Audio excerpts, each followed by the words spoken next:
c'est pour ça que ñu woolu Kia pour waxtaanee bon plan yi nga xamante ni mën na jëriñ parents d'élèves yi de bonnes écoles parents bu ci nekk bëgg nga faa yóbbu sa doom alors surtout université bi ñu leen di wanaleel tey yéen ñi nga xamante ni yéen a bëgg a inscrire seen ay doom ou si vous avez envie ngeen def école yu baax yi am nañu ay plan yu am solo donc tey dina da nga ñuy présenter université bu baax boo xamante ni on demande aux gens d'y aller.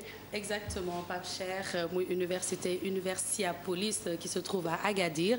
Donc nous avons le plaisir de recevoir monsieur Bantagé qui est responsable marketing au niveau de cette université-là. Bonjour monsieur. Bonjour. Bantagé.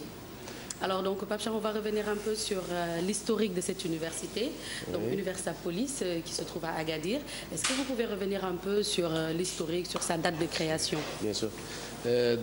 Notre université privée marocaine, Universiapolis, Université internationale d'Agadir au Maroc, il a été créé en 1989 en partenariat pédagogique avec les universités canadiennes et aussi avec l'ACDI, l'Agence nationale de développement, l'Agence canadienne de développement international.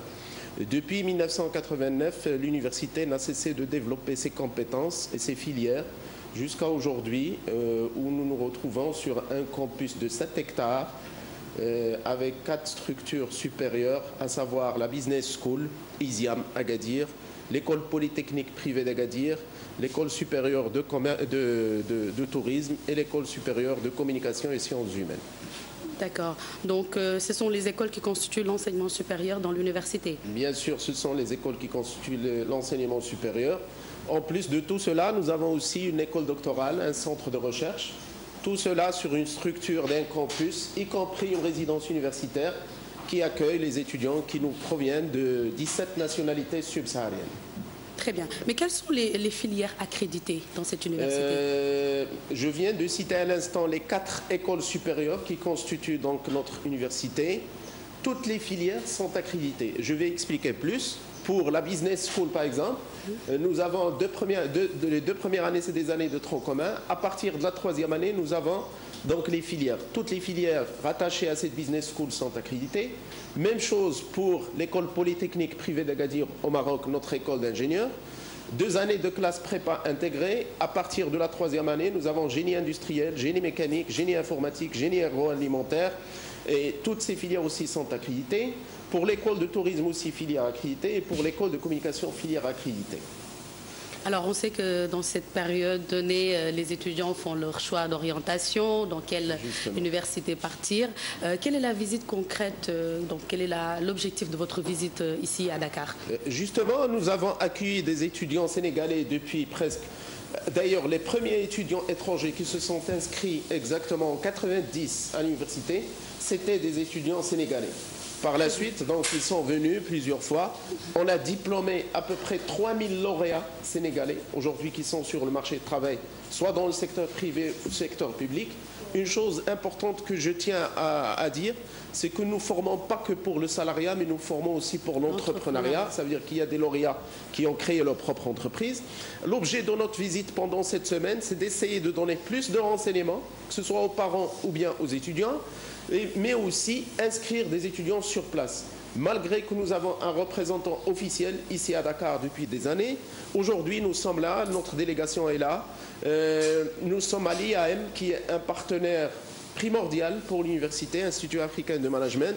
Nous avons un bureau d'accueil là-bas sur place. Le reste de la semaine, nous accueillons les étudiants, nous accueillons les parents pour les renseigner, mais aussi pour les inscrire sur place. Très bien. Est-ce qu'il y a un numéro sur lequel on peut vous contacter? Bien sûr, nous avons le numéro de téléphone de notre représentant, c'est M. Mohamed Si. Le numéro de téléphone est le 77 184 71 34.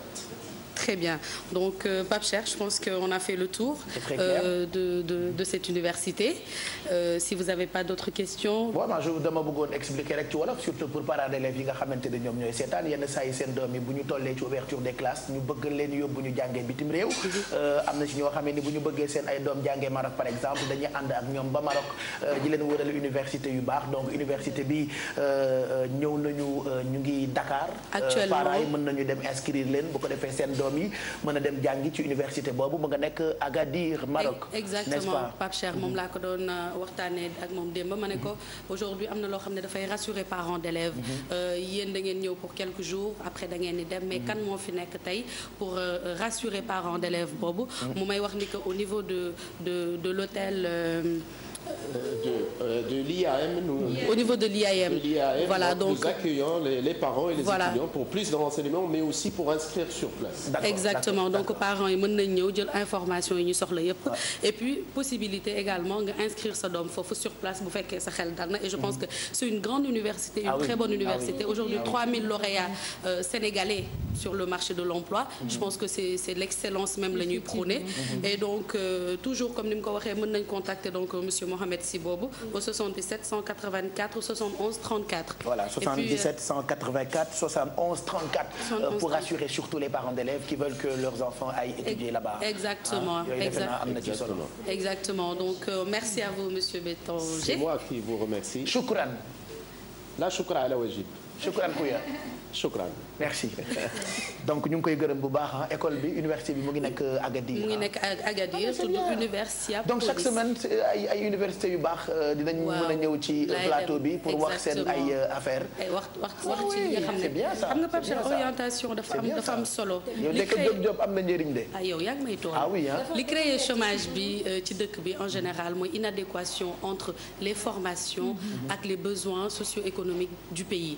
bu fekkee nag demuloo xool li nga xamante ne mooy avenir dëkk nga ciy jàng ak li dëkk bi soxla mooy indi nga pare formation doo am liggéey donc man naa jël def comme archéologue Bijou Ndiaye dugg ci recherche yenn école yu baax yi yu mel ni Universia Police indi ko fii partager ko ak ñi nga xamante ne bëgg nañ bu ëllëgee ñu yor Sénégal. Voilà mais merci beaucoup on ne parle jamais sans avis wu spécialistes yi ñu ngi gërëm tamit université boobu yeneen université yi tam su fekkee bëgg ngeen wonale ak sénégalais yi seen ay mbir ci ouverture des classes bi ak rentrée scolaire bi nga xamante ni ñoo ngi ci année scolaire bi n'hésitez surtout pas contactez-nous comme ça ngeen ñëw ci plateau bi présenter seen école donc mën ngeen contacter monsieur Sy ci 77 184 71 34 pour xale yi nga xamante ni ñoo bëgg a dem jàngee ci université boobu nekk dëkk bu ñu naan Agadir ca Maroc on va parler de tout à